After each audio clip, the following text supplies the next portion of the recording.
Good evening, everybody. This is Steve with Real Progressives.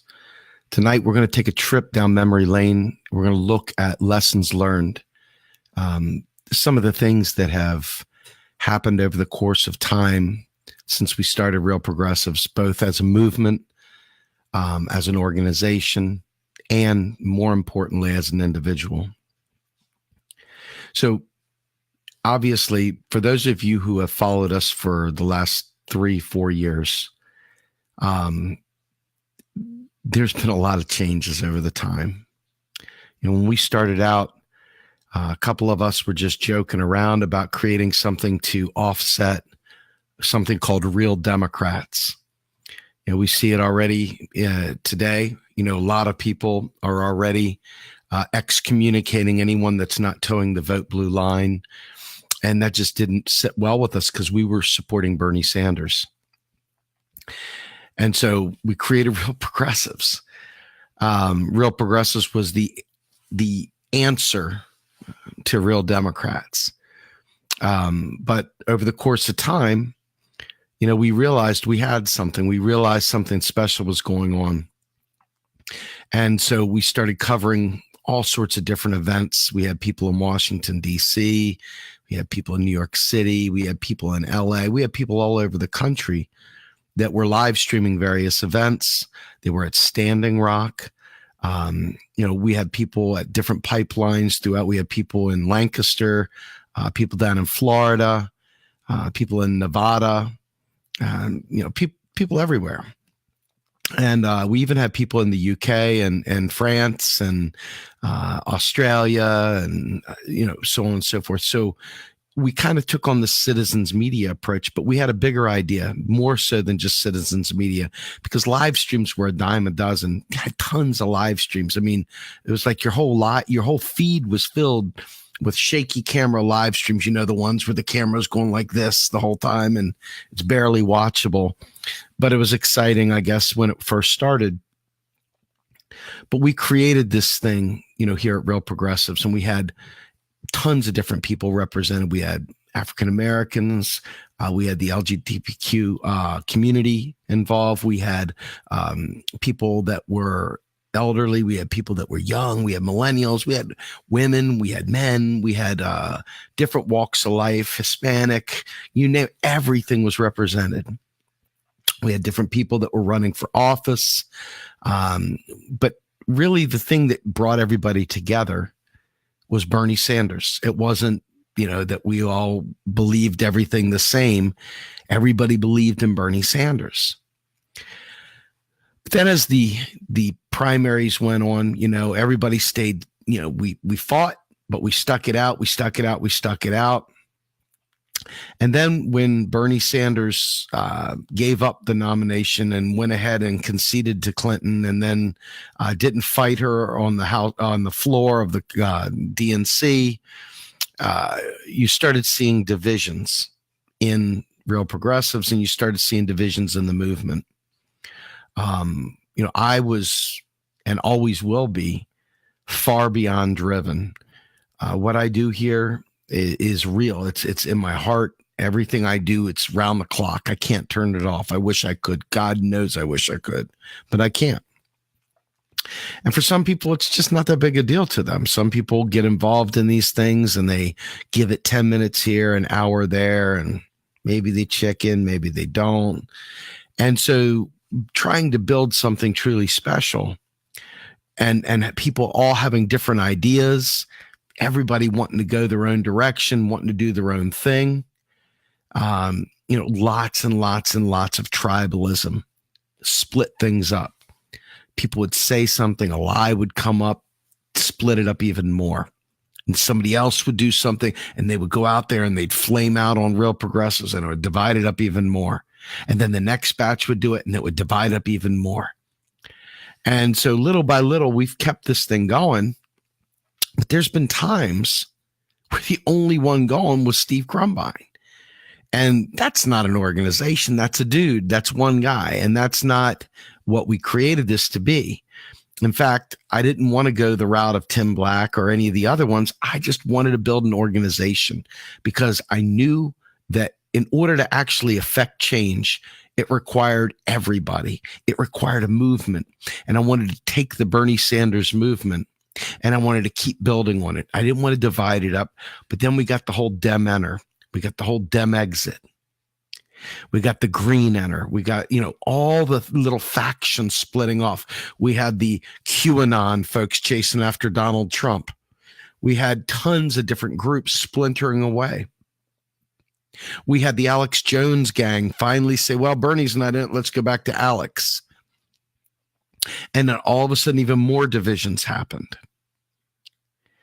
And then, to make it even worse, the Russian lie, the Russian narrative kicked in.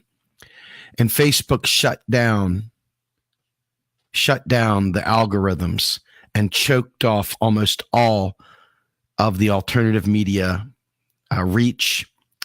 I went from having 600 and 700 likes a video, 30,000 views, reach of 100,000, down to nothing, down to maybe 100 likes and maybe 3,000, 4,000 views max. And you realize that they really, really choked off the movement. They choked off alternative media, and they choked off our ability to affect change using this medium. So we've kept going. We've kept trying to build. We've kept trying to expand into Twitter and expand into YouTube and expand wherever we could. But even in that process, this is the sad part. People check out. They stop paying attention. They just wander off. They bring their own family life drama to the table, and the whole place goes berserk, and then people fade away. They expect my time when I don't have time, and it all fades away. They expect something out of everybody that they can't give themselves, and then it all fades away. Little by little, you get people and you look and you have 200 people, 150 people, 100 people in your chats, and you look and you see 20 of them are active. And you say, do I kick out the 80 that aren't paying attention? Or do I keep them around even though they're not helping in any way, shape, or form and actually kind of sucking life out of the group? I mean, all these things go through your head. You're like, I don't know what to do. You build a council, you build a chapter, you build a board, you build this PMO, you build these things. And people come in, they're a blue flame for 10 minutes, and then they fade off. And this is what our movement largely is. And these are some of the lessons that I've learned, because everybody is not wired to go. And this has been my biggest struggle in doing this. Somebody will come in for 5 minutes, catch a snapshot of me, like, I don't know if you've ever taken a selfie and got caught in that like face where your eyes like this. That's what they see. And that's the image that they get. And that's what they stick with. Well, unfortunately, they see other people not checking in, and then they fade away. And then all of a sudden they're back to marching around without a demand, without any kind of coherent strategy. So the reason why I'm doing this stream tonight is, with all that history behind us, I've been given a lot of feedback, both good and bad. And I wouldn't call any of it bad per se. It's all constructive. And the stuff that's bad, I let wash off, and I try and find the good in it anyway. So I'm going to give you some feedback that's been given to me, and I'm going to kind of address it as best that I can. I have a style, right? I'm a type A guy. I'm also a white dude, ironically, I do have a significant Indian background, unlike Elizabeth Warren. But that notwithstanding, the point is that I'm a white guy, and I have privilege that comes with that. And I'm an alpha. And in this progressive world that we're living in, guys like me have been around at the top for too long. There hasn't been the diversity of voices. There hasn't been the diversity of, inputs and talents that you would like to see in this movement, period. Real progressives, while we have tried so many different things to bring inclusion in here, we do have a purpose. It's not a random thing. We have a goal. We have built out what we're supposed to be. We know what we're trying to do. And by recruiting diverse people and people of all walks of life, we're not expecting them to try and change fundamentally what we are. We're looking for them to bring what they are to this to help make it bigger and better and stronger and more able to address all the needs, not just the few, not just the privileged ones. And for me, that's been a huge lesson. I have not been successful. I have been terribly unsuccessful in bringing people of some diversity. We do have diversity on this team, but it's nowhere near what it should be. In fact, when you look at our live streamers, you've pretty much got 3 white guys and a white girl. And, nothing against white people, but it would be nice if we could break that up. It's not, I promise you, it's not on purpose. I promise you, I want diversity. We're looking for people, and if you know them, let us know, that are well able to present on camera, that can present a message both of modern monetary theory, but more importantly, that fit within our 7 or 8 knowledge areas, depending upon how you look at it. So we have, of course, economic justice, environmental and ecological justice, peace with justice, equality with justice, democracy, health and well-being, and technology and innovation. And the last one that is kind of like a shadow knowledge area is education, because education kind of spans all of this, right? But we're looking for diversity. We're looking to alter that DNA makeup, that chemical makeup, that structural, that racial, that gender dynamic. We're looking to shake the card up. So we're looking for people that want to help us advance not only our mission, but provide their vantage point so that we can produce a more well-rounded product that can be more inclusive. If that's something you're interested in, we're looking for you. We really mean it. Please do inquire within. So something else that came to me, people don't realize that when I would get angry, I didn't start out angry. In fact, I started out timid. I'd never done live streams before. I'd never spoken in front of a camera.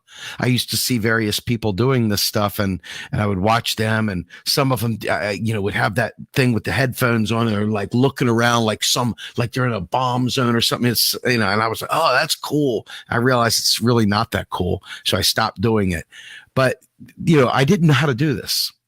And, people mocked me and stuff like that. And I'm a pretty sensitive guy, and that would bother me a lot. I grew a lot. I grew with time. I got my confidence working with experts on modern monetary theory. But the trolling was so severe. Like, I'm talking about downright abusive. Folks, I'm talking about calling my work. People call my work. People don't talk about that. They don't realize that. I'm talking about going to the police about threats. Okay. I'm talking about people that would smear my name and make videos about me, videos that recruiters have seen. Former RPer made a specific video about me that an actual recruiter, one of the hiring managers, said, what's this all about? I had to sit there and explain this in an interview. So not only did I learn my time is not my own, but I had to deal with these trolls. People say, I'll just let them blow off your back. Well, you see, when somebody makes videos about you and it sticks out there, these recruiters, they know how to Google with the best of them. They see this trash up there, and that really, really can impact your life. I can assure you it's impacted my ability to find a job.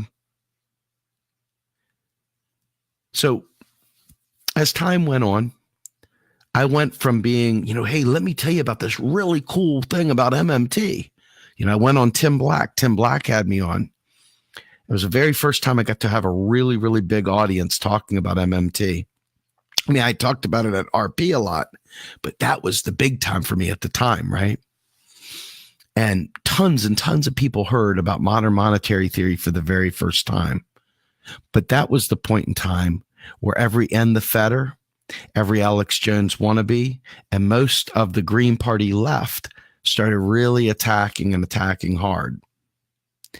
Now, I didn't understand where the attacks were coming from yet, because I didn't fully understand why they were so wrapped around the axle hell-bent to make these myths and legends reality. But I had already come from that. I had already been a Ron Paul guy. Well, I didn't fully understand the dynamic. I wasn't able to detach and be a public person. I realized, hey, Grumbine, you're now a public person. You're now public. You're no longer yourself. You're now a public figure. I'm like, bullshit. No, I am. It sucks. It's weird, right? But I am. And I had no idea how to deal with that. I just knew I was an activist. I was fighting for economic justice. That's all I knew. I didn't realize that suddenly I'd crossed this threshold from private citizen to public figure. Now, if you've never been through that before, let me tell you, it's a very different feeling. You go places, people know who you are, both good and bad. People that have never said hi to you before suddenly know who you are. They know about you. It's an interesting dynamic. But when people attack your family and they attack you, and some of the stuff that was said to me, I had people trolling me about, having so many kids. I had people trolling me about, you stupid fucking idiot. Why in the world would we take money advice from a guy who's flat out broke? Just really, really hateful stuff. And it got worse and worse and worse. And then people said I said things that I didn't say. And then, there's an old saying that if you have to explain yourself, you've already lost. If somebody accuses you of something and you've got to explain it away, you've already lost. So people were trying to tell me, Steve, you got to let that stuff blow off your back. You're always going to have haters. This is what goes on. Get over it. Well, that's easy to say when you're not the one having your boss called to tell this stuff to. Do you know what I'm saying? It's easy to say that. Over the course of the last 4 years, I know for a fact, beyond the shadow of a doubt, that I helped put modern monetary theory in play for the common man. I know more people that would have never heard it from an academic. Most burners had never even heard of Stephanie Kelton. That's frightening to me, because I only followed Bernie because of Stephanie Kelton. But most of them hadn't even heard of it. And they kept saying it was a psyop. And they kept trying to paint me out to be some freaking loon. God, that drove me crazy, because I had already come from their world. I already knew their nonsense. The Ron Paul, end the Fed, the Rothschilds and all. Rothschilds, if y'all remember me used to doing that. But they attacked like ravenous zombies attacking the wall, just slamming and coming and coming and coming and coming. And you're like, what do you do with this? I don't know what to do with this. Holy crap. And then the team around me, with all due respect to them, didn't know what to do. And they didn't want to have to defend me. So there I was at a job, having to defend myself from trolls who were contacting my boss, who were checking out life, my family, my personal stuff. I don't know how you deal with these things, but I know I didn't deal with it well. And I wasn't well protected. I had people tell me to suck it up, buttercup. Now, sometime when you go into your office and your boss looks at you and tells you that stuff, you let me know how it goes. I can tell you right now, it's easier to give advice from the bleacher seats than it is behind the microphone. Now, that doesn't mean that they weren't right. That doesn't mean I shouldn't have let the shit roll off my back. It just means I wasn't equipped. I didn't know how to. I was still a human being. And I had to just let all this roll off my back because people thought I was being mean if I attacked. They called it punching down. Call it punching left when these people were literally destroying my life. No joke. I'm sitting there talking about economics on a camera. They're freaking attacking my real life. You see the difference? And then it got even worse. Somebody reported me to my boss that I had done a live stream on the steps of the state capitol. Big deal, right? It was my time. Again, remember that saying I said, if you have to explain yourself, you've already lost. So the seed was planted. So when you're an activist and you decide you're going to get in front of a camera, you decide you're going to fight tooth and nail, you need to be prepared that there are going to be people that hate you.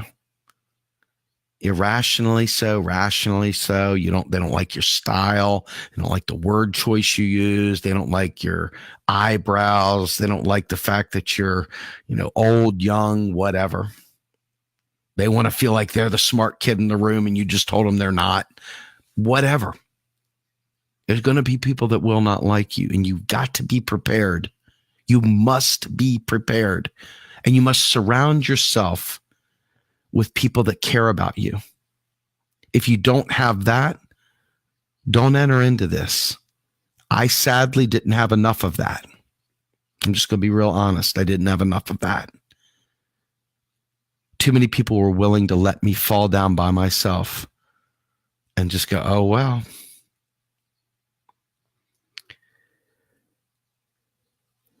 And I developed some bad habits as a result of being left high and dry.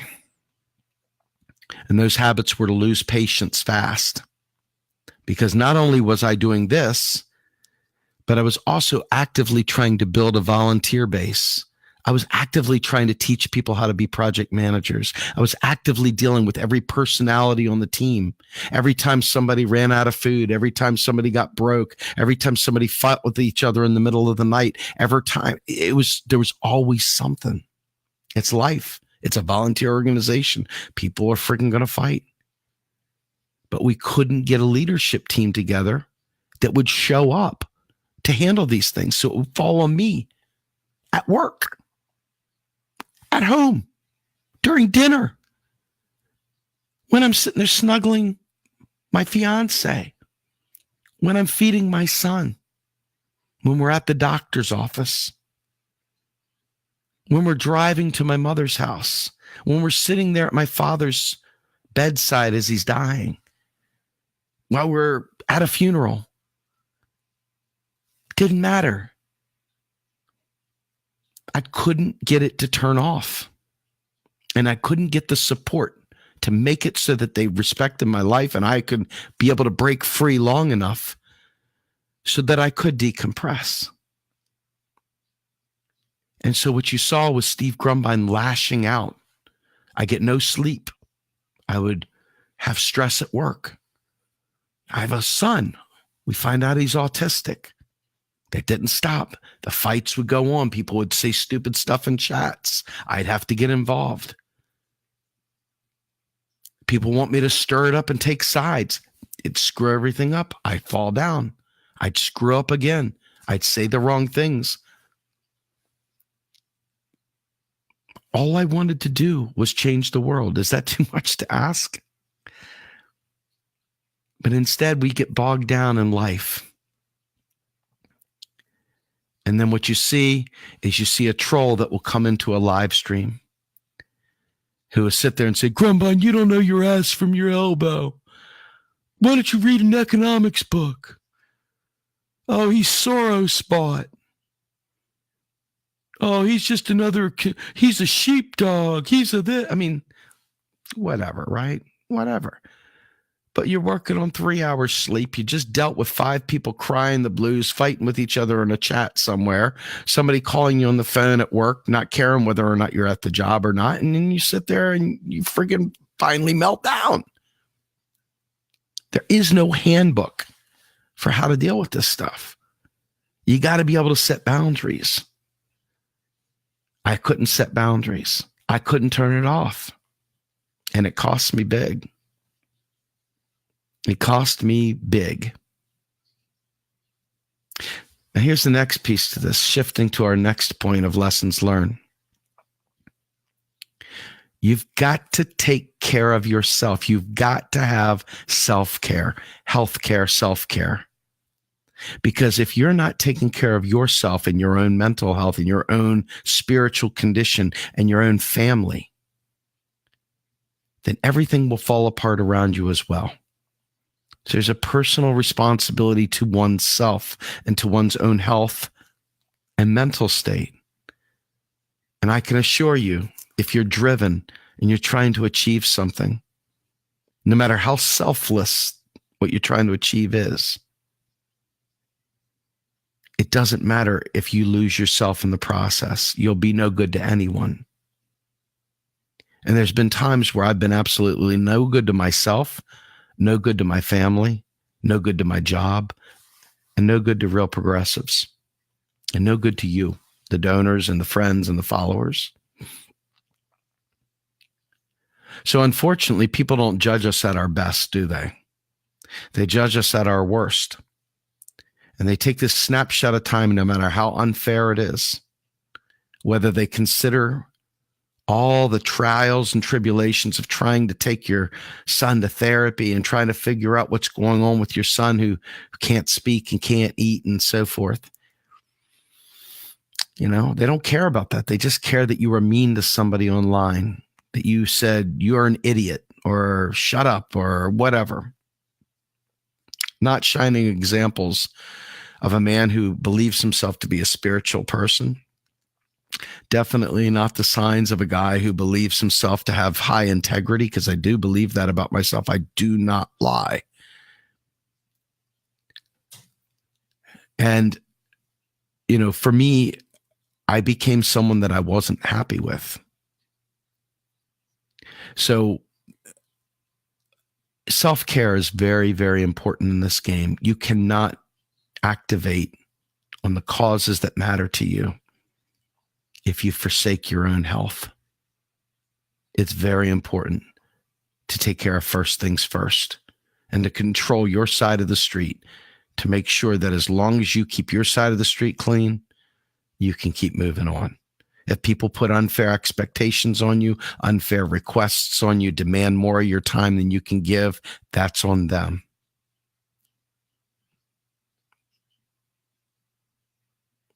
But be honest. Let your yes be yes and your no be no. If you say you're going to volunteer and do something, have the courtesy to say, hey, I was wrong. I don't think I can do this. Or, you know what? My time is limited. I'm only going to be able to offer this. Don't take on a job that everyone's counting on you to do and just not show up and ghost the place. Extremely unfair. Extremely, very, very unfair. A lack of integrity that goes into that. Because I always look at the baseball coach. Imagine taking your kid to baseball and you show up and there's no coach there. Didn't call you, didn't say anything, didn't bother sending an email out, just didn't show up. I'm just a volunteer. Who cares? I think people sometimes forget that there are people counting on them when they ghost. And that's really, really unfortunate, both to the movement, to probably every organization out there, because I've heard the same story from every single person that has tried to organize within the left. People just, for whatever reason, they don't feel it's necessary to say, hey, my circumstances have changed, and be honorable about it. They just fade away. So, next thing, messaging. Modern monetary theory, which is obviously what I spend a great deal of time talking about. It's not the only thing I talk about, but it is an important piece of what I talk about, is obviously earth-shaking to most people, because you've been told all this time that debt matters. You've been told all this time that the national debt is some horrible thing we're going to pass on to our kids. You've been hearing people that you know and love, like even Bernie Sanders saying, we got to reduce the deficit. Then all of a sudden, some guy comes in and says, it's not true. I didn't create this, but I happened to be talking about it. And I realized one thing, just like when we fought for Medicare, just like when we fight for gay and lesbian rights, just like when we fight for legalizing marijuana, just like we fight for climate change, etc. Economic justice is a very valid, progressive cause. Unfortunately, we've been fighting it the wrong way for a very long time. So when somebody comes in and turns your world upside down and tells you that everything you thought you knew, you don't know, first thing they do is go, what are your credentials? Show me your credentials. I used to keep my degrees up here to shut the haters down. I stopped. I don't care anymore. Not just $127,000 of student debt to me. But I used to sit there and put my Master of Science and my MBA, Master of Business Administration, up on the wall just to show, hey, dude, I've been through graduate level economics. I've had to read all the books.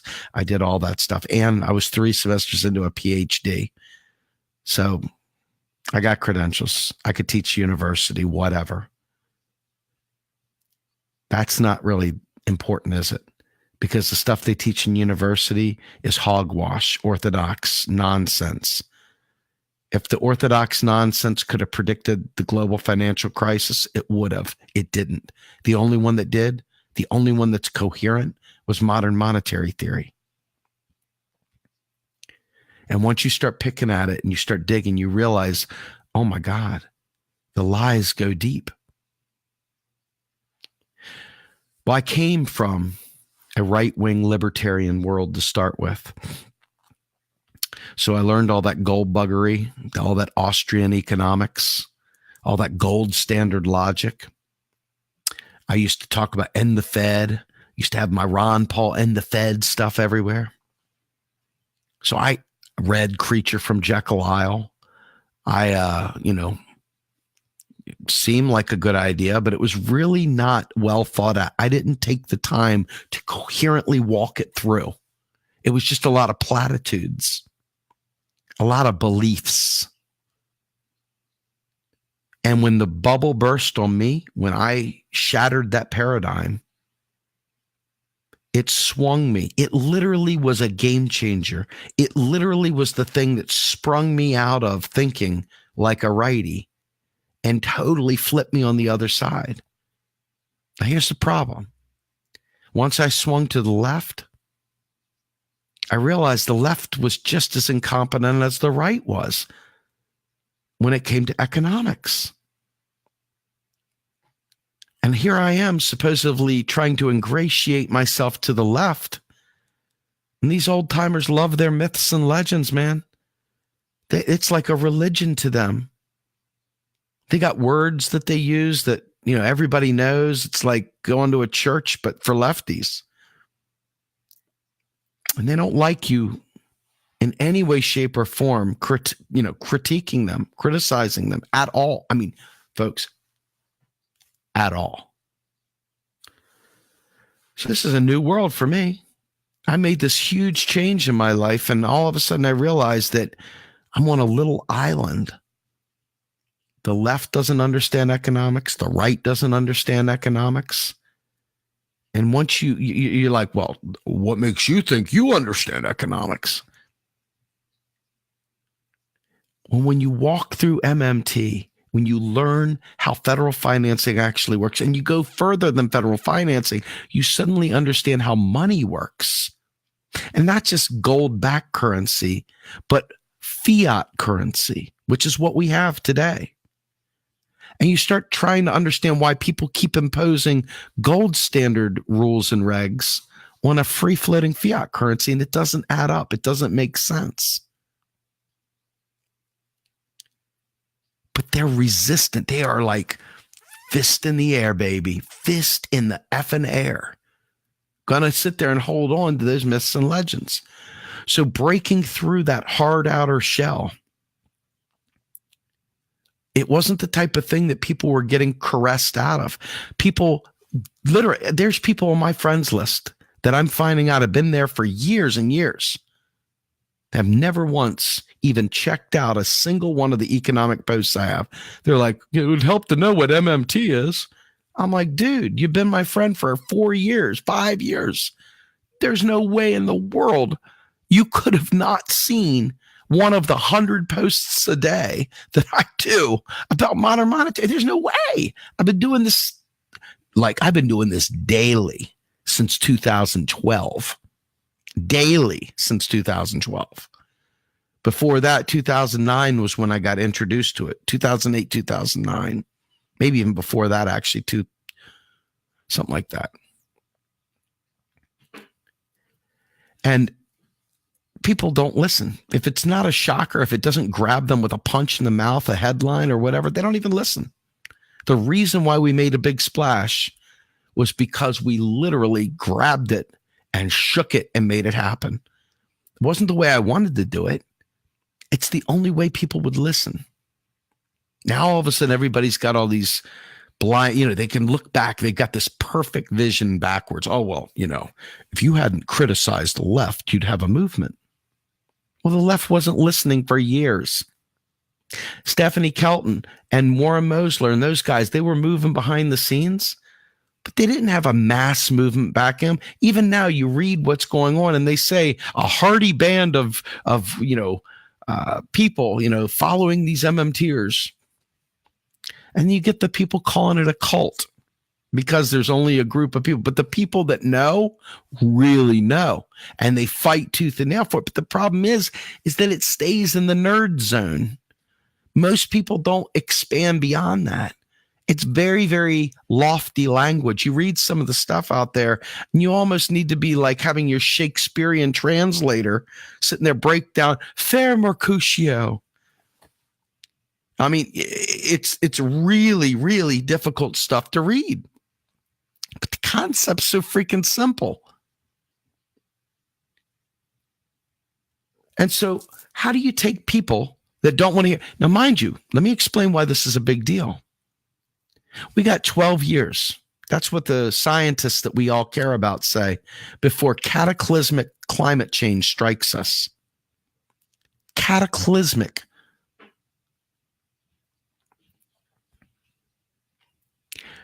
The only way to address climate change isn't going to be because we stop eating meat, although that's a good start. It's going to be when the federal government uses all the power at its command, like it did during World War II, and instead of killing people with it, uses it to retrofit and fix our infrastructure so that we have a sustainable society not built on petroleum products and other things. But it's going to take a mass mobilization, and only a sovereign currency issuing nation or entity has the power to do that kind of mobilization. Chasing tax dollars from the rich people doesn't get us any closer to that. And if you really believe in your science, and you really, really, really want to save this planet, and you really, really care about the environment, you'll deal with your feelings being slightly hurt because I didn't say it in the perfect way for you. Because you need to learn this stuff, whether it's from me or somebody else that says it in a way that tickles your ear.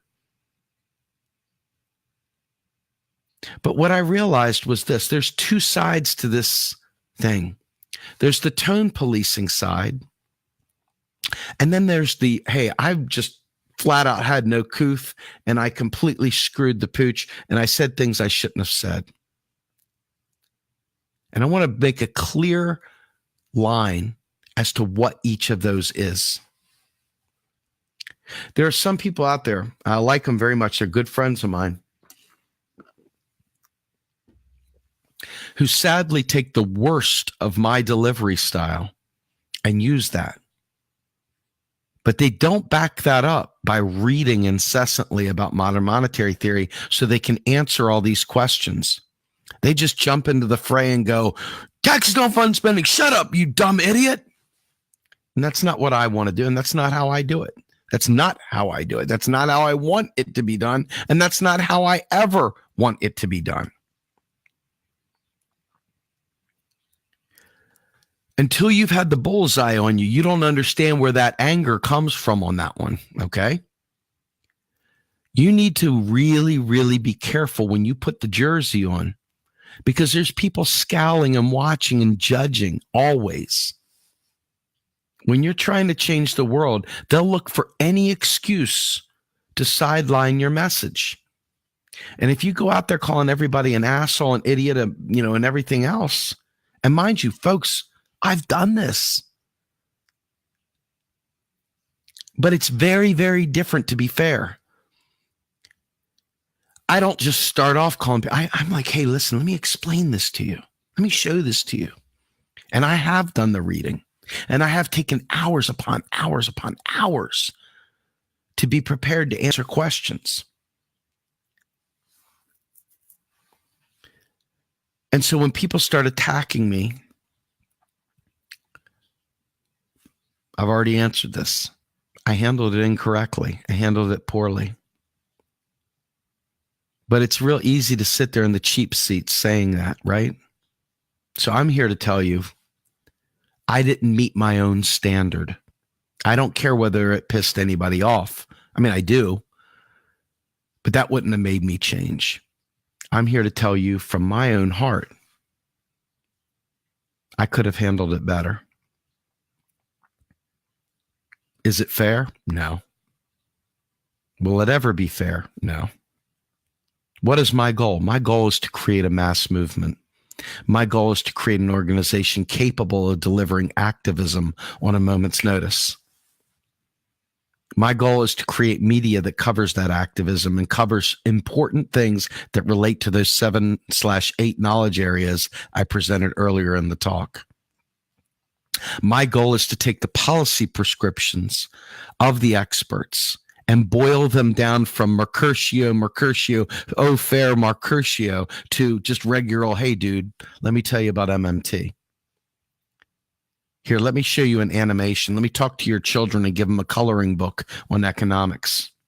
Let me go into the local NAACP and talk to them about how they can get reparations. Let me go and talk to someone else about how they can afford health care. Not just Medicare for all, but a full national health service. Let me boil this down, this great important work, but it's just too complex for the average person to read. Let's condense this 30-page white paper into a 2-page infographic. I can't do that if I'm going, you're an idiot. And I can't do that if the people that are working with me and follow me and are supposed to be representing my brand, our brand, do it either. So my lesson learned here is that sometimes it's better to take 10-second pause or step away from the mic or step away from the phone or step away from whatever. Live to fight another day. You're not going to win every war, even if you're right. Sometimes you just got to let it go and turn your phone off and go to sleep. And when you're trying to build an organization, everybody's not going to do it the right way, but you need to set standards and they need to adhere to them. And if they don't, you need to have consequences because, quite frankly, too much is at stake. But the messaging of MMT isn't just left or right. It just is. It's macroeconomics without ideology. It's telling you exactly the way the system works. So when I tell this to lefties, unfortunately, they have spent their entire existence demanding that we eat the rich, not realizing that by eating the rich, they're sidelining the entire movement away from getting people health care, away from getting all the things, fixing the environment, you name it. Because so much of why the rich are rich is because they've cut off the valve that spends on the people. And they've pushed us all to private debt. Well, guess who gets the money from private debt? Those people you can't stand.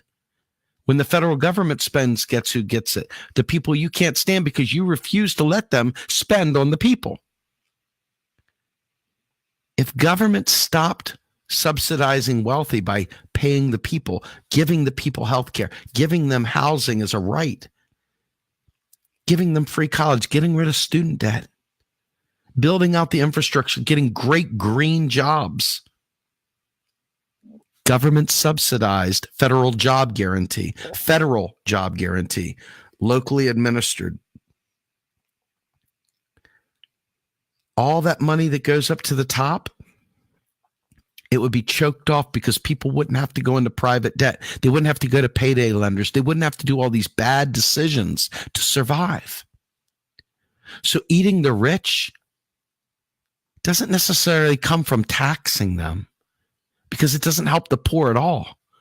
Eating the rich comes by taking away the profit valve for the rich by spending directly on the poor. By spending on the 99%, you cut off that pipeline or you slow it down drastically. But explaining that to somebody who's religiously held to the idea that we got to soak the rich, we got to eat them, they don't realize that those taxes are deleted. Now, this is not Steve Grumbine making this. I didn't create this. This is reality. Going back to colonial times, going back even further, they would burn these notes when they were done. Now, they don't just shred money. Now they delete money. Now the money gets in there through electronic means, and it's done its business and it's gone. So eating the rich may take away some of the inequality, and that's great. No problem there. But stop hijacking programs, because we can do it all. We can do it all. Save the environment, give us healthcare, fix the college, fix schools, give parents with special needs children all the help they need. We could do it now. So as I fight with the left, and the left gets upset with me because we aren't supposed to attack the left, they're our friends. But they're the meanest ones to me. They're more mean to me than Republicans are. And I'm fighting for the issues that they want, but they attack me harder.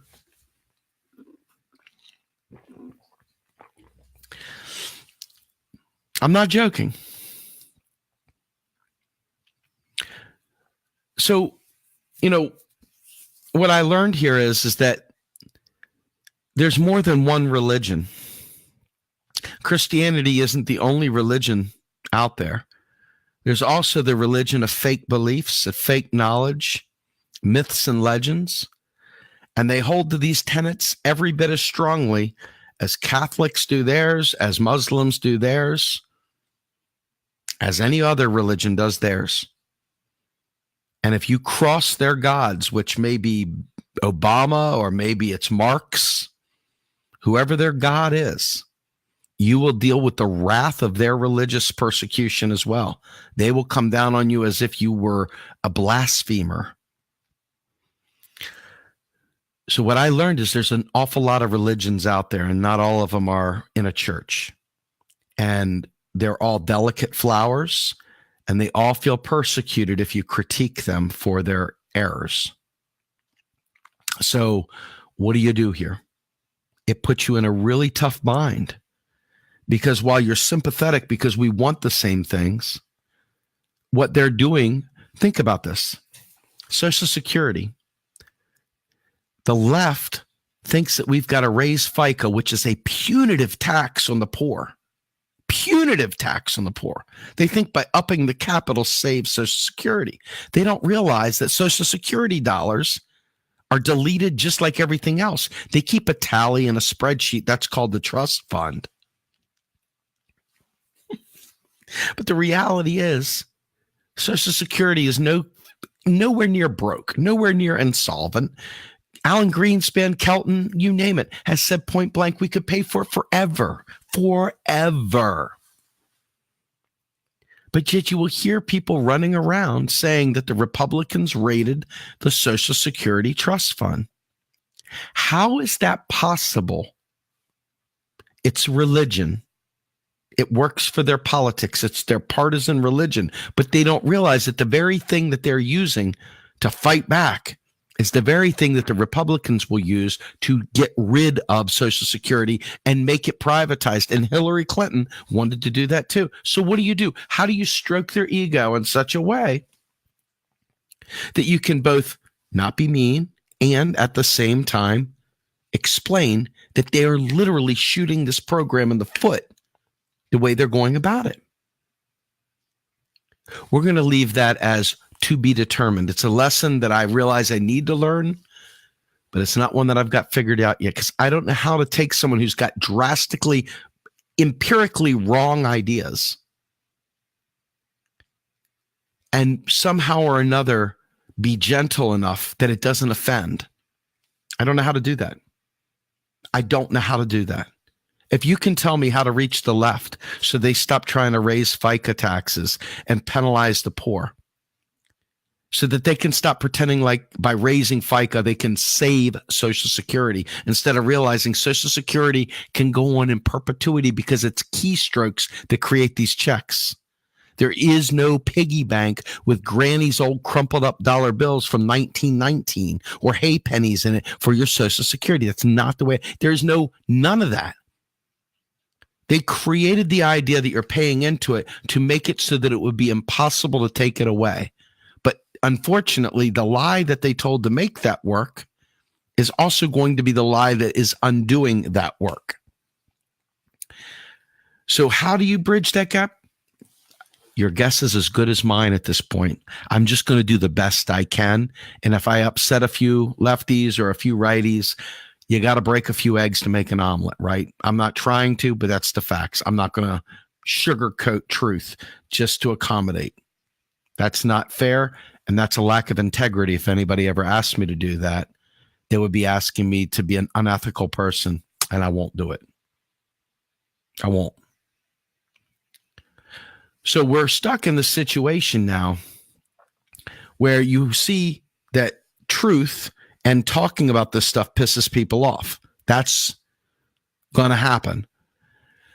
But there's something else too, and you saw this during the primaries. Black Lives Matter grabbed the microphone out of Bernie Sanders' hand. Black Lives Matter went and protested at Hillary Clinton. Black Lives Matter didn't respect the microphone. They said, no, hell no. We're taking this microphone because people are dying. We're going to let you know how it is, because we're not going to just sit there and wait for you to pat us on the head and tell us to go on about our day. No, people are dying, and you're going to hear it whether you like it or not. People got all up in a bunch about this, and they were tone policing. Well, there's a better way to do it. Colin Kaepernick, you shouldn't be kneeling. There's a better way to do it. Always a better way to do it, right? I don't like his tone. I don't like the way they look. They looked angry. There's some people out there who are born with a nice porcelain teacup. Everything went perfectly. They drink their tea with their pinky out. They go to fine society. They wear perfectly perfectly tailored suits. They run around in, bougie world. That's their right. Hey, they don't like real. So when I talk about the fact of what unemployment does to someone, when I talk about suicide, the real cause and effect of austerity being that screwing down, the tightening of the vice, the making tough decisions, the cutting spending, the cutting programs, okay? When I talk about that, it makes some people go, oh, he's just too crass. I just can't handle that. That's okay. See, this is tone policing. You don't like the reality of my world. You don't like the reality of their struggle.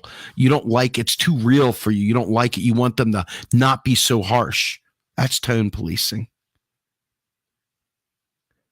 Telling somebody to not constantly call people an idiot, well, that's just plain old decent manners. I don't have a problem with telling people not to tell people to fuck off and not to tell them they're an idiot and all the other stuff. Think we can all do much, much better there, right? Because the goal is to change minds and hearts. so we can change the world. There's nobody. The 99% is not just 99% of former and current Democrats. The 99% includes libertarians. The 99% includes Republicans. It includes Trumpers. It includes establishment Democrats. When you use the 99%, it includes people that you don't like. It includes police officers.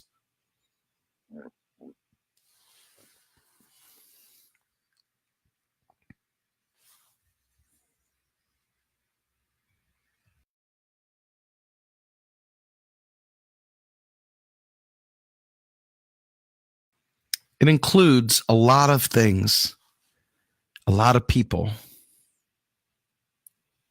that you probably don't like that much. But we're all on this rock together. And we've got to get this message even to people in other areas that you don't really want to go in. And that's why we need a mass movement. That's why we need a diverse group of people to present this message. That's why we need a diverse group of people to be able to talk about not only economic justice, but my God, look what's happening in Florida. Look what's happening with our disasters and flooding and droughts and fire. The environment is going to hell in a handbasket. We need folks that can understand the economics that ties to the environment. On and on, healthcare. We need, and then when we talk about a UBI, let's go there for a second. I was not sure if I was going to talk about this or not, but I'm going to talk about it for a minute. Many, many moons ago, Milton Friedman, a right-wing, the worst neoliberal of them all, who founded an entire bunch of bullcrap of economic lies on fake knowledge, literally debunked, completely discredited, a charlatan. But his lies still permeate society today. So what do? He was the one that came up with the idea of helicopter money. He's the one that said the only thing wrong with capitalism is we need more capitalism. He wanted to just dump a basic income on everybody so that they could spend more money. There was no price anchor. There was no wage floor. There was no nothing. And because there was no increased output to match the spending, which is the only thing Alan Greenspan said, quite frankly, when he fought with Paul Ryan and told Paul Ryan that Social Security can't go broke because Social Security is a basic income. It's just not a universal basic income. Everybody doesn't get it. You got to get to a certain age to get it or whatever, or be otherwise able, right? But Milton Friedman wanted to push this UBI thing through. Why is that? Because the libertarians hate social programs. They hate the New Deal. And just like the libertarian idea of reparations, they'll throw some money at you. And the idea is to get rid of all the social safety nets. Everything. Here's your $1,500. Now shut up and be happy. Now, let me explain something to you. There's nothing to peg that to. It's status quo. And all of a sudden now, you don't have access to housing because everybody's competing for housing with their $1,500. There's not enough housing. The supply doesn't keep up with the demand. Now you've got price skyrocketing. After a little while, you begin to wonder what the hell happened to all the services that we had before they gave us this damn UBI. It is a right-wing, libertarian, neoliberal Trojan horse to dismantle the entirety of the social safety net. But more importantly, it's just a very ineffective automatic stabilizer. The federal job guarantee is unique because it solves one problem. It ends involuntary. It ends involuntary unemployment. Involuntary. In other words, you don't want to be unemployed. Now you can be employed.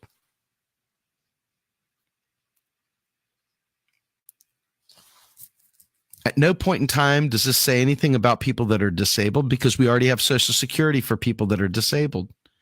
At no point in time does this talk about the elderly, because we have Social Security for them. At no point in time does this say that we can't expand Social Security, just like Bernie Sanders had said during his primary, to accommodate other scenarios. But what we've done by doing it as a job guarantee is we've set the wage floor.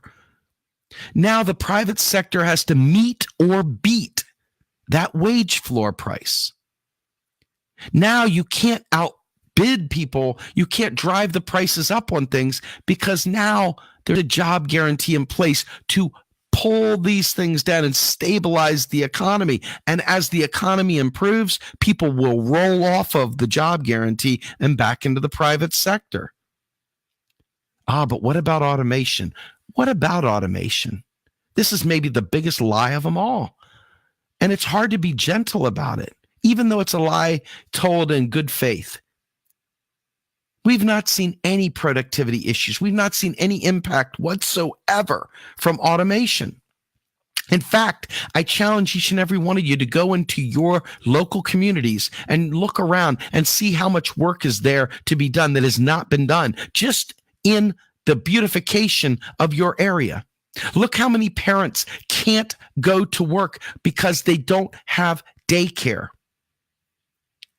Folks, I can go on and on and on all day long. Whatever your local community deems it needs, the job guarantee could fill.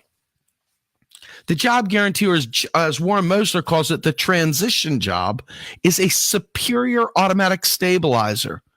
No more are you stuck sitting there without an opportunity to work. Let's say you're a battered wife, and you've been sticking with your husband because he is the breadwinner, and you've been out of work for 20 years, and you have no idea what you could do with yourself, and you know they're not going to hire you, and so you stay in this horrible situation. A federal job guarantee provides you a job anywhere in the country. You can go somewhere else immediately and flee a bad situation and be building job skills so that when you do want to go get a private sector job, you have been working, because the employment sector, the private sector, wants to hire employed people. They do not want to hire unemployed people. Trust me, I know. So why would someone say something to counter that? What would cause them to even possibly counter that? We're not solving for all the problems. We're saying to solve the issue of involuntary unemployment, because our government, our Fed, all of this purposely leaves about 5% of the population permanently on the DL, involuntarily, to stave off inflation. Did you know that?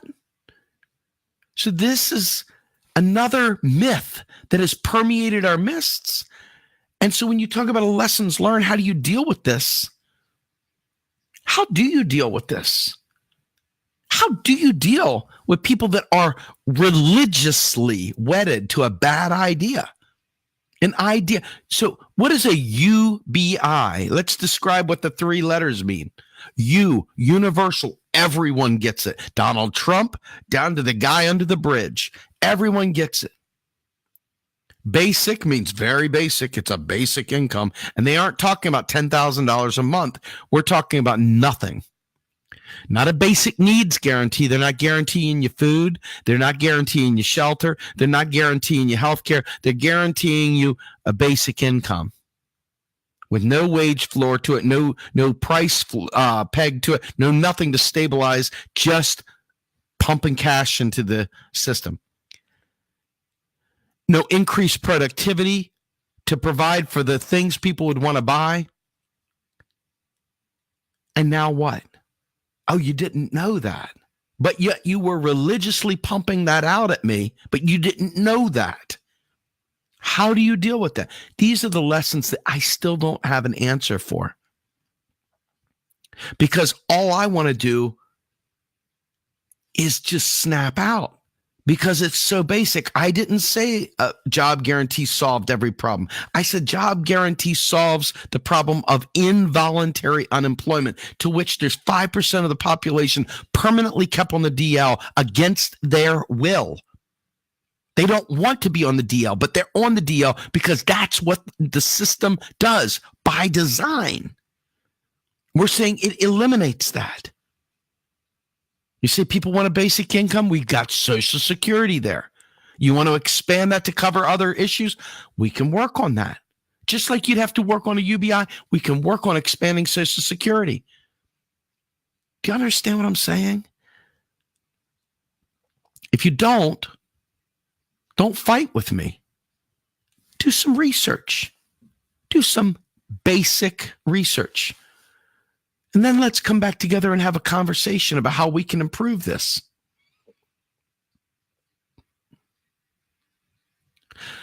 So one of the things that I wanted to say also is, and I look at my notes here real quick just to make sure. So we're coming up on a midterm election right now. And, establishment Democrats are really, really flaming out about this whole Dem exit thing. And the Dem exiters, they're flaming out about, anybody that's trying to reform the Democratic Party. And so you've got this pull based on parties, based on this party focus. You got third parties cropping up. You got third parties falling apart. You've got others that are absolutely unwilling to adopt basic economic truths. And yet you want folks to Dem exit to a place that's selling you conspiracies.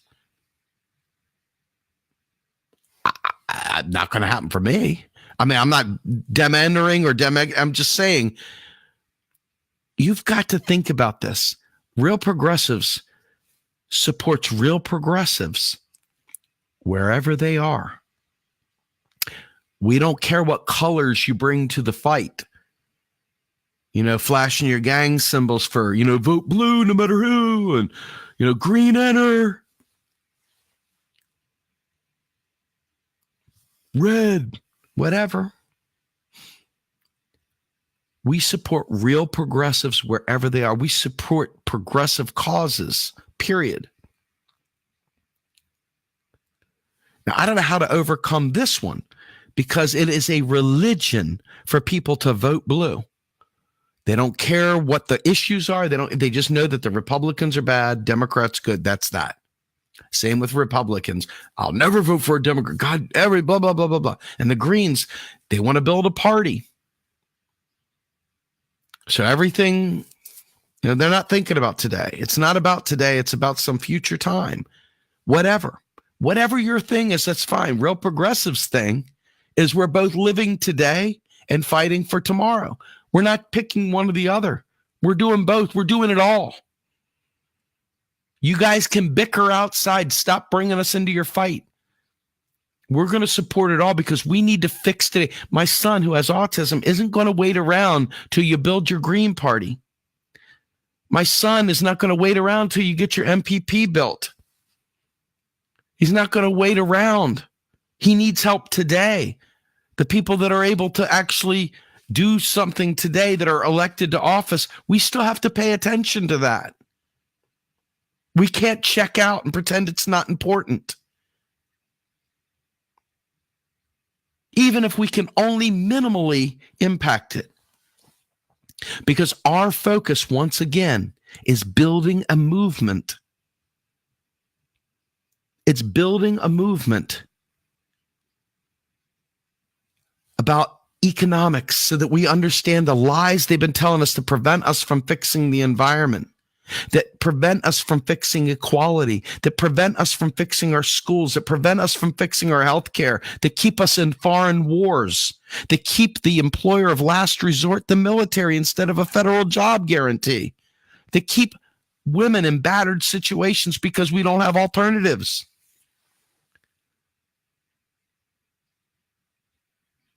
No sustainability plans because we can't afford it. Because big oil is this and big pharma is that and big, big, big. We need a movement. I've never been more convinced in my life that we need a movement. And I'm going to tell you one final thing before I check off for tonight. And this devastated me. And I'm going to bare my soul a little bit because that's how I roll. So yesterday, Stephanie Kelton put up a tweet from another guy who had recognized one of Real Progressive's own, Jeff Ginter. And Jeff spoke very forcefully to a Republican about Medicare for all. It was a really, really tour de force. He really, really took it home. It was great town hall. But for years, Real Progressives has been talking about the way we do this is to occupy the town halls. You can check the tape, go back 3 years. I have been saying this nonstop. People go, yeah, this economic thing is really great now, but what are you going to do? I've been saying nonstop for 3 years that we need to occupy our town halls, occupy these congressmen's offices, occupy whatever. Occupy the dog catcher. I don't care. Occupy. Go there and take care of this. Get in front of them. Show up with your signs. Show up with your voices. Do what you can do to bring about change. And then last night, she puts a tweet out that says, hey, wouldn't it be great if people showed up at town halls talking about this stuff? Now, I don't know if you've ever seen the movie Flash of Genius with Greg Kinnear in it. He created the intermittent wipers. But he took them to automobile place, and automobile place said, oh, yeah, we don't need it. And then all of a sudden, the automobile place went ahead and did this. I'm not saying that's what's going on here, but I'm just saying for the rest of his life, he went nuts. He lost his family. He lost everything chasing after this patent. Well, I've been trying desperately to get people to understand we need to build our activism pillar. We need to build it and not just do one-off actions. God bless us. How many times do you need to show up to a march? It's a parade. It's not even a protest. It's a parade with floats and signs and T-shirts for sale. It's a parade. It's a memorial. It's not a protest. It's not actually with demands. There's no demand being made. And when I see this, I've been saying we got to build this activism pillar out. We need to be able to build our local chapters. We need to find out what people are always going to be there. You know, like a union. Who's the union steward? Who's the strike captain? Who's this? And have the permanent people in each of these places and figure out what the communication strategy is back and forth to headquarters. Headquarters handles the national. Flint, Michigan handles Flint, Michigan. But there's a feedback loop. I haven't been able to penetrate that. This is on my to-do list. But it really broke my heart because it's like falling on deaf ears. And I think part of that might just be the message. Maybe it's my lack of organization. I don't know. I'm a project manager by trade. Perhaps I just suck. Maybe it's why I'm unemployed. I don't know. But these are the things when I bring an activist in, I say, help me build this out. First thing they want to do is grab a sign and go protest somewhere. Talk about the local alderman. I'm not joking. You can't get anyone to look at the macro. So all you end up with is these establishment type protests, chasing after Donald Trump's tax returns or whatever. You don't actually have a real progressive activism wing. It's always co-opted by the establishment. What will it take to do that? I don't know. But it's extremely frustrating because I feel like I've been saying this for years, and I guess the shepherd has lost his voice. People aren't listening. And I'm not trying to sheep her. That's a bad analogy. But the point I'm making is it just falls to the ground. It's not a mic drop. It's a freaking boulder falling out of a hand. It's not a balloon lifting off and taking off. It's a boulder dropping to the floor.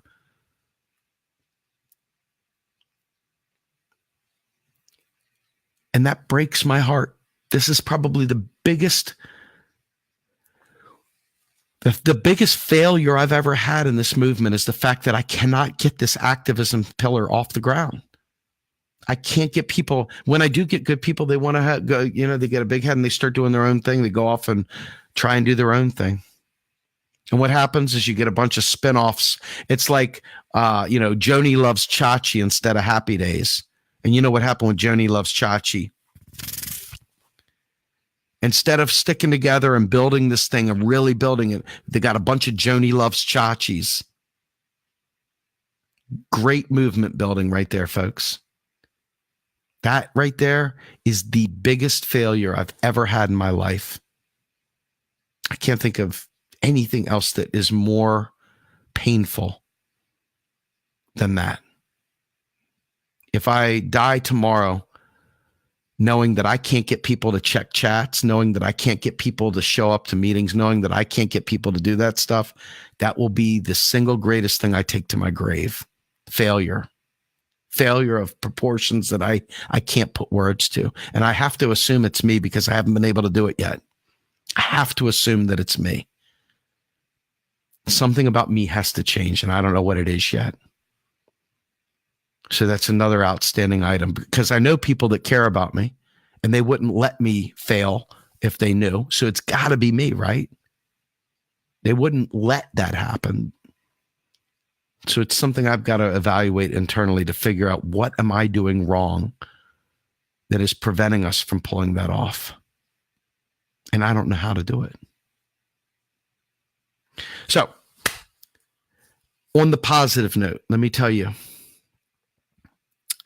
we are seeing MMT show up everywhere. Stephanie Kelton is giving great speeches everywhere. Warren Mosler is running for office of the Virgin Islands for governor. We've got Rodolfo Cortez running for office in California. Folks, we got Tim Canova fighting Debbie Wasserman Schultz down south. I mean, we've got people coming into their own that are talking MMT at various levels. We've got guys like Jeff Ginter that are starting to get their own recognition. We've got guys like Jeff Epstein who are out there talking to Graham Elwood, offering up to Katie Johnstone, hey, I can teach you. We got Jimmy Dore bringing Stephanie Kelton on. There's been a lot of victories. It's been incredible. And you look at the Modern Money Network and you look at guys like Rohan Gray and Raul Carrillo.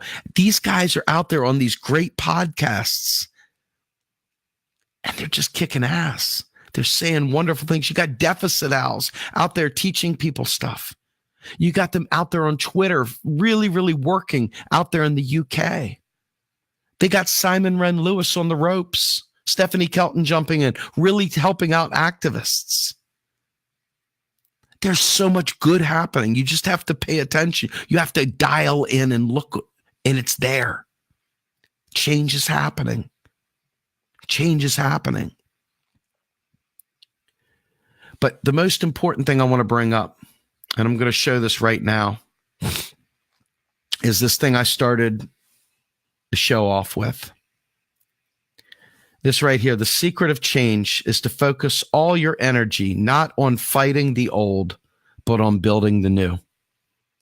And that, my friends, is the biggest lesson learned out of all this. I'm tired of chasing ghosts of the past. Today, I'm washing myself clean of anything from the past. I have to. I have no choice. It's been weighing me down. I've been carrying it like a sack of shit for so long. We're not real progressives of the DNC era. We're a new thing.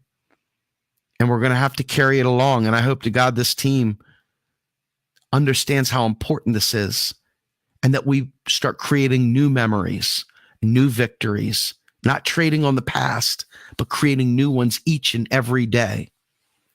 That when we have a talent like video editing, that we use it to our maximum potential. That when we have a talent like graphics, that we use it to our maximum potential. That when we have ability to sing or create music or whatever it is, live stream, we have the ability to broadcast. We're technical. We can do web development, that we use it to our maximum potential.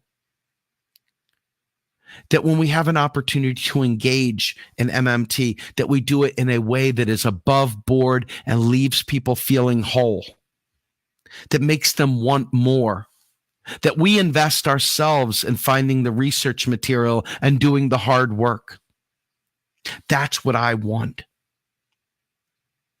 And what I want is enough, not just volunteers, not just good writing and so forth, but funds. Yeah, funds. This is not cheap, my friends. God, if you only knew. And we got very little in the way of funds. But with over 100 volunteers, you'd like to think that we could find a way to make some funds, raise some funds for Real Progressives. Now, on a personal note, I want to tell you, I made some errors with the Green Party. We fought tooth and nail to change Section M. But I'm going to be speaking at the Pennsylvania Green Party convention here in November. I'm going to be burying the past and talking about building tomorrow. There's no point in me worrying about when we had 30 million reach on Facebook before they choked the algorithms. There's nothing I can do about it. There's no point in worrying about when I would have 1,200 likes on a live stream. It's not going to happen. They've choked it down. I'm good with whatever I get because I'm here for the message. Everything that I've done in the past, both good and bad, has put us in a position where we can build a new tomorrow. And that, my friends, is what we're going to do. We're going to be rekindling relationships with other groups. We're going to be letting bygones be bygones. We're going to be taking a new approach, a new way. We're going to have a day of jubilee and get rid of and purge the toxicity. And I, my friends, am going to indulge in self-care as I try to get a job, as I try to build Real Progressives. I want Real Progressives to be my forever job. I want to do this 24/7. And if I can someday pull that off, I will. But in the meantime, I still got to provide a roof for my family, which brings me to the last point. Many of you donated to me personally. And in very, very short order, we raised not enough, but my God, I couldn't believe how much we raised. It's still not enough, but it was way more than I could ever dream. And I'm not going to put the link in here because that's not what this is about. But I want you all to know that people do care. That I know for a fact that Real Progressives has played a part in this movement, that we have changed people. We have impacted this movement for good. And even if we don't get credit for it, even if we don't get our name in lights, it doesn't matter. It's about our children, for real, for real. It's about making sure we have a planet that is capable of sustaining life. It's about stopping wars. It's about creating equality. It's about inclusion for the differently abled and other races, genders, you name it. It's about creating a Real Progressives tomorrow, a future that we all want to be a part of. If anything I said in this message tonight resonates with you, we'd love for you to volunteer.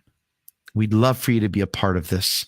If you've got administrative skills and project management skills and the ability to write and the ability to stay focused, we really need you.